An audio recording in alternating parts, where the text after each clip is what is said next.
For most people, the start of World War II is the images of German forces moving into Poland and capturing the whole country. But did you know that Germany wasn't the only country to take on Poland at the start of the war?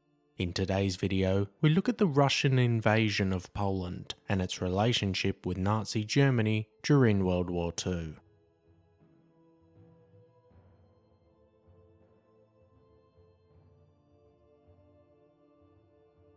The years of fighting between Germany and Russia throughout World War II is remembered as some of the most fearsome and deadliest of the entire war.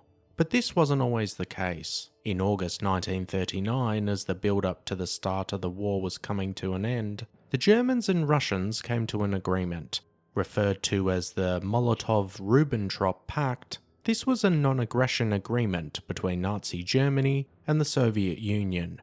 Peace was agreed between each other, as well as the commitment to not aid a mutual enemy against the other. The written agreement also included a secret section where countries such as Poland were to be divided up with new borders between Germany and Russia. So moving forward to the 1st of September 1939, German forces began moving into Poland to capture the country. Blitzkrieg tactics were employed for the first time during the war, with the Polish forces and the Western nations looking on in awe.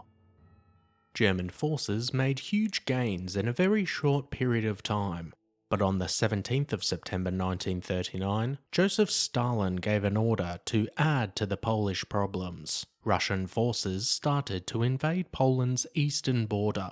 At the time, Russian forces consisted of about 800,000 troops. Surprisingly, most of the initial advances made by the Russians were due to local Polish forces of the belief they were passing through to take up fighting against the German invaders. But the realization of the Russians' true intentions soon caused battles to break out.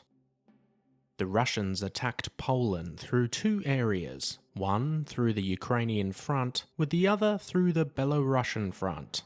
Most Polish forces were focused on their western border with Germany. This was due to the build-up in forces prior to the war, as well as the more than 2 weeks of fighting already underway.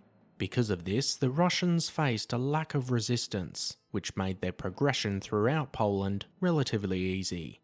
The day after the Russian invasion, the Polish government retreated into Romania as Russian forces engaged in battles between the remaining Polish armed forces. The Germans continued to advance east. On occasion, there was cooperation between German and Russian forces in battle against the Polish. Most notably, this resulted in a joint military parade with German and Russian forces in the city of Brest-Litovsk.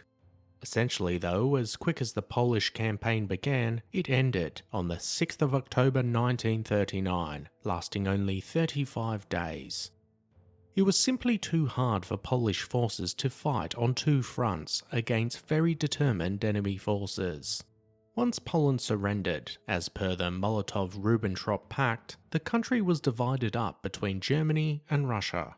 Each took a hefty chunk of the country under its rule. For some Polish citizens who were already communist sympathizers, they welcomed the Russians, but for the most part, the civilian population would suffer under their new rulers. This would change though on the 22nd of June 1941, when German forces would push through Poland and into Russian territory at the start of Operation Barbarossa. This effectively broke the agreed non-aggression pact between the two nations, and all-out war now waged. The Russians were now aligned with the Western Allies and received weapons and machines to aid in pushing the Germans back. For the Polish, they would again be invaded by the Russians in August 1944, as the Germans were being pushed back towards Germany. The war in Europe would end on the 8th of May 1945. But a post-war Poland would still never be the same as it once was. The Cold War caused a Soviet grip on the country, which wouldn't be officially broken until 1991, but by this time Poland had suffered through decades of punishment by both Germany and the Soviet Union. What are your thoughts on the Russian invasion of Poland during World War II? With current tensions in Ukraine, do you think another Russian invasion would be possible? Let us know your thoughts in the comments section down below. As always guys, thanks for watching. Be sure to hit that subscribe button if you want to expand your knowledge and join the growing Premier History community.